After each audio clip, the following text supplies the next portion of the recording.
નમસ્કાર મિત્રો, વિડીયોમાં તમારું સ્વાગત છે। જી હા મિત્રો, અત્યારે હાલના મોટા અને મહત્વના સમાચાર સામે આવી રહ્યા છે। તો મિત્રો, સમાચારમાં વાત કરીએ તો સુરત જિલ્લાની બારડોલી તાલુકા પંચાયતની ચૂંટણીના જંગ વચ્ચે અસ્તાન બેઠક પર મતદાન પ્રક્રિયા મોકૂફ રાખવાનો વહીવટીતંત્રએ નિર્ણય લીધો છે।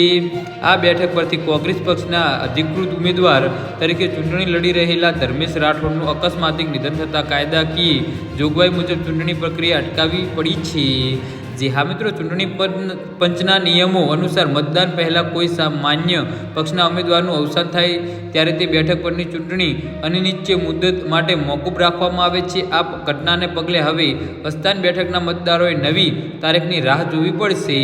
ચૂંટણી પ્રચારના છેલ્લા તબક્કા દરમિયાન ધર્મેશ રાઠોડની તબિયત અચાનક લથડી હતી। સતત દોડધામ અને માનસિક દબાણના કારણે તેમનું સુગર અને બ્લડ પ્રેશર લો થઈ ગયું હતું, જેનાથી તેમની સ્થિતિ નાજુક બની હતી અને તેમને તાત્કાલિક હોસ્પિટલમાં વેન્ટિલેટર પર સારવાર માટે રાખવામાં આવ્યા હતા। પરંતુ 2 દિવસની સખત મથામણ બાદ તબીબોએ તેમને બચાવી શક્યા નથી અને ઉમેદવારની આ અકાળે વિદાયના કારણે સમગ્ર ચૂંટણી તંત્રમાં આ બેઠકની કાર્યવાહી સ્થગિત કરવામાં આવી છે। જી હા મિત્રો, તો આના વિશે તમારું શું કહેવું છે તો નીચે અમારી કમેન્ટ બોક્સમાં જરૂરથી જણાવજો અને અમારી યુટ્યુબ ચેનલને સબસ્ક્રાઈબ કરવાની ભૂલતા નહીં। ધન્યવાદ।